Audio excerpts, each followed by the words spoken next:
Mademoiselle Thérèse Rochette est un ancien professeur agrégé d'histoire et de géographie.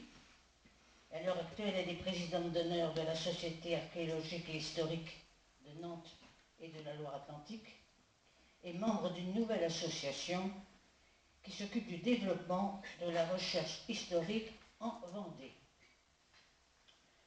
Mademoiselle Rochette a déjà écrit plusieurs ouvrages historiques sur des Vendéens pendant la Révolution. Entre autres, elle a sorti en l'an 2000 le dernier des régicides. Il s'agit d'Antoine Claire Thibaudeau, qui, le 21 janvier 1793, a voté la mort de Louis XVI. Un vote important, parce que je pense que vous le savez tous, mais je vous le rappelle, Louis XVI a été condamné à mort avec une voix de majorité. Donc chaque voix comptait évidemment énormément. Thibaudeau, par la suite, a tout simplement lutté de toutes ses forces contre les Vendéens insurgés. En l'an 2004, Mademoiselle Rochette a publié La Duchesse de Berry. Alors là, c'est tout à fait autre chose, car il y relate avec émotion, avec précision aussi, cette incroyable équipée, ce baroud d'honneur en quelque sorte, et les péripéties qui s'en suivirent. Aujourd'hui, en 2008, elle nous donne un nouveau charrette. Un de plus, diront certains.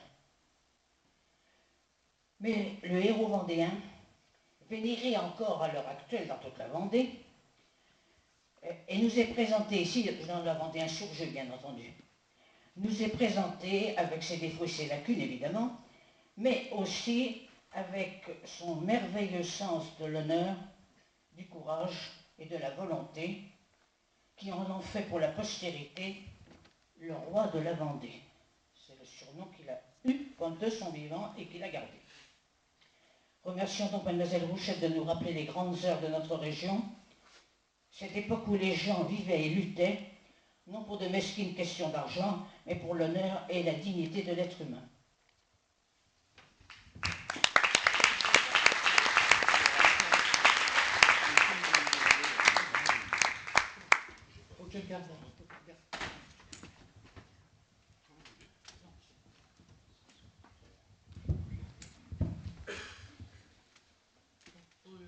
Tout le monde entend bien le micro placé comme ceci? Oui, ça va partout? Bon, merci Monsieur le Président de m'avoir invité, merci Madame de votre présentation. Nous ne sommes pas là pour parler de lui, mais je voudrais tout de même ajouter deux mots sur ce pauvre Thibaudeau, qui a voté la mort du roi, c'est vrai.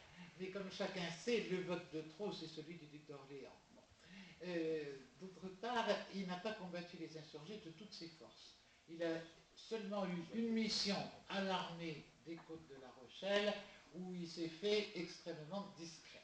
Et ensuite, il a regretté son vote sans vouloir vraiment l'avouer parce qu'il était orgueilleux. Et il a surtout eu une vie absolument incroyable. On n'oserait pas inventer un héros de roman comme lui. Bon. Enfin, nous ne sommes pas là pour parler de Thibaudeau. Alors, je salue pour toute cette assistance, les élus que je ne connais pas nommément, qui sont là, paraît-il, et je vais attaquer tout de suite le vif du sujet. Noirmoutier n'a tenu qu'un rôle secondaire dans la guerre de Vendée, et Charette n'y a guère séjourné. Vous pouvez trouver surprenant qu'on veuille parler de Charette, des rapports de Charette et Noirmoutier, justement.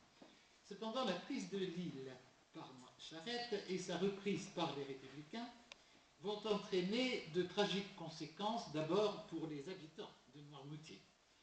D'autre part, elle va se trouver le point de départ d'une intéressante tentative de relation des insurgés vendéens, de Charette en particulier, avec l'Angleterre. Enfin, cette affaire marque une étape dans l'évolution de Charette, chef des insurgés. Si vous voulez envoyer les premières... Alors, vous avez ici le manoir de Fontclose, où Charette est apparu dans l'histoire Le 14 mars 1793, Fontclose n'est pas très loin d'ici, c'est sur la paroisse de la Garnache.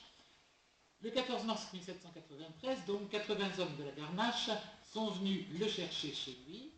Le 22e, c'est...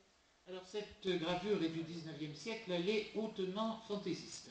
Bon, c'est bien le porche de Fontclose, mais Charette a l'air de s'en aller tout seul et tout contrit. Bon, en fait, les 80 hommes l'entouraient et il en avait pris la tête. Bon, il est certain qu'il n'est pas parti de son plein gré, il trouvait que c'était assez fou. Il n'est d'abord qu'un chef de bande de 80 hommes, bon, qui subit revers et humiliation avant que la victoire qu'il remporte à Machecoul, qui lui permet de prendre Machecoul le 10 juin, juste en même temps que la grande armée d'Anjou et du Haut-Poitou prenait Saumur. Bon, Machecoul n'est pas Saumur, mais pour le pays de Ré, c'était tout de même très important. Il tenait déjà Saint-Philbert de Grandlieu et Le Gé. Et ces trois places forment en somme les trois clés, si vous voulez, du pays de Ré. Tenant Machecoul, il devient le maître du pays de Ré. À ce moment-là, ce n'est plus le chef de bande. Un second Charette apparaît alors. Il est désormais le général Charette pour ses hommes, et où ses succès lui valent la considération des chefs de la grande armée dite catholique et royale. Il collabore avec elle dans la grande armée pour l'attaque de Nantes, le 29 juin, et la bataille de Luçon, le 14 août. Deux échecs retentissants, fâcheux, surtout Luçon, c'est un vrai désastre, dont il n'est pas responsable et qui n'affecte pas sa position personnelle en Pays de Ré. Les Pays de Ré, ces soldats, en effet, rejettent toute la responsabilité de l'échec sur les autres, ceux de la grande armée.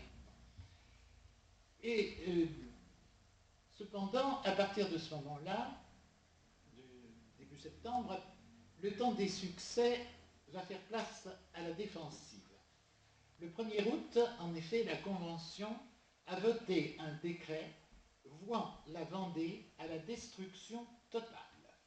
Et la Convention profite de la capitulation de Mayence, qui était assiégée par les Austro-Prussiens, qui après un siège tout à fait héroïque, d'ailleurs soutenu héroïquement, obtient une capitulation avec les honneurs de la guerre, c'est-à-dire qu'elle conservait ses armes.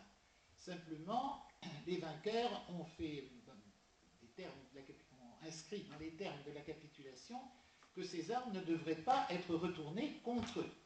Qu'à cela ne tienne, la Convention en avait l'usage tout trouvé, on va lâcher les Maguinçais sur la Vendée. Et là, ça change complètement la donne.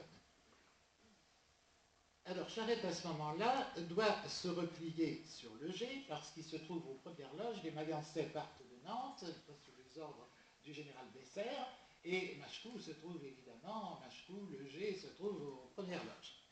Alors, Charette se trouve donc attaqué, il doit n'y a pas de force, il doit se replier sur le Gé.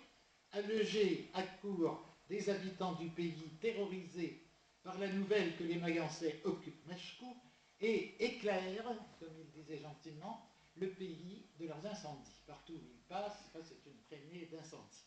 Alors la population fuit. Le 15 septembre, Le Gé était aux mains des Républicains. Le 16, c'était le tour de Montaigu. Et la fuite éperdue des réfugiés de Charette continua en direction de Tiffauges. Là, Charette est parvenu à rendre quelque peu ses esprits à sa troupe. Mais le lendemain, l'incendie de Torfou annonçait l'arrivée imminente des Maguinçais, et la grande armée, du coup, arrive à la rescousse, et la petite armée du pays de Ré, qui était moins importante,